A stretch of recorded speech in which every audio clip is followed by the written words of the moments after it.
Hi friends. ED సోదాలు, కట్టల కొద్దీ నగలు, డబ్బు, సూట్ కేసు నిండా వజ్రాభరణాలు. మనీ లాండరింగ్ కేసుకు సంబంధించి ఢిల్లీలోని ఓ ఇంట్లో ఎన్ఫోర్స్మెంట్ డైరెక్టరేట్ నిర్వహించిన సోదాల్లో భారీ మొత్తంలో నగదు, ఆభరణాలు లభ్యమయ్యాయి. ఓ సూట్ కేసులోనే 8.80 కోట్ల విలువైన బంగారు, వజ్రాభరణాలు ఉండటం గమనార్హం. వీటితో పాటు కోట్లాది విలువైన ఆస్తులకు సంబంధించిన దస్త్రాలను స్వాధీనం చేసుకున్నట్టు ఈడీ అధికారులు వెల్లడించారు. హర్యానాకు చెందిన ఇందర్జిత్ సింగ్ యాదవ్ పలు కేసుల్లో నిందితుడు. యుఏఈ నుంచి కార్యకలాపాలు నిర్వహిస్తున్న అతడు ప్రస్తుతం పరారీలో ఉన్నాడు. ఈ క్రమంలో డిసెంబర్ 30న ఢిల్లీలోని సర్వప్రియ విహార్లో ఉన్న ఇందర్జిత్ సన్నిహితుడి నివాసంలో ఈడీ సోదాలు మొదలుపెట్టింది.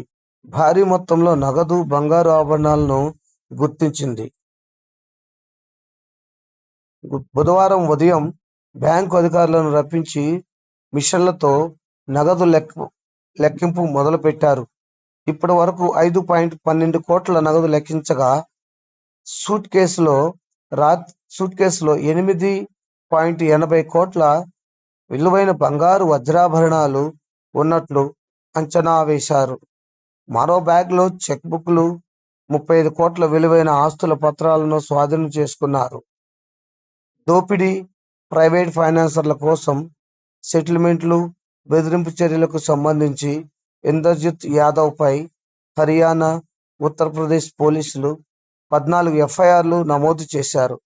దీనిపై మనీ లాండరింగ్ కేసు నమోదు చేసిన ఈడీ ఆయా రాష్ట్రాల్లో 10 చోట్ల ఇటీవల సోదాలు నిర్వహించింది. బెదిరింపు, అక్రమ కార్యకలాపాలతో వచ్చిన డబ్బుతో ఇందర్జిత్ ఖరీదైన భవనాలు, లగ్జరీ కార్లు కొనుగోలు చేసినట్లు గుర్తించింది. హర్యానాలో ఇందర్జిత్ యాదవ్ అంటే ఒక పెద్ద గూండా, రౌడీ షీటర్. ఇతనిపై అనేక కేసులు పోలీస్ స్టేషన్లో పెండింగ్లో ఉన్నాయి. బెదిరించటం, మర్డర్లు చేయటం, మానభంగాలు చేయటం, సెటిల్మెంట్లు చేయటం, అడ్డొస్తే లేపేయటం, ఇవన్నీ కూడా ఇతనికి కామన్ పనులైపోయాయని ఎన్నిసార్లు హెచ్చరించినా కూడా తన ప్రవర్తన మార్చుకోలేదని, చివరికి అరెస్టు చేసే లోపు ఇందర్జిత్ యాదవ్ విదేశాలకు పారిపోయాడని, పక్కా సమాచారం ప్రకారం అతడి స్నేహితుడు ఇళ్లపైన, గెస్ట్ హౌస్లపైన, వివిధ ప్రైవేట్ హౌస్లపై దాడి చేసినప్పుడు ఇన్ని కోట్లలో డబ్బు, బంగారు నగలు, వజ్రాభరణాలు బయటపడినట్లుగా ఈడీ డైరెక్టర్ తెలియజేశారు. Thank you friends.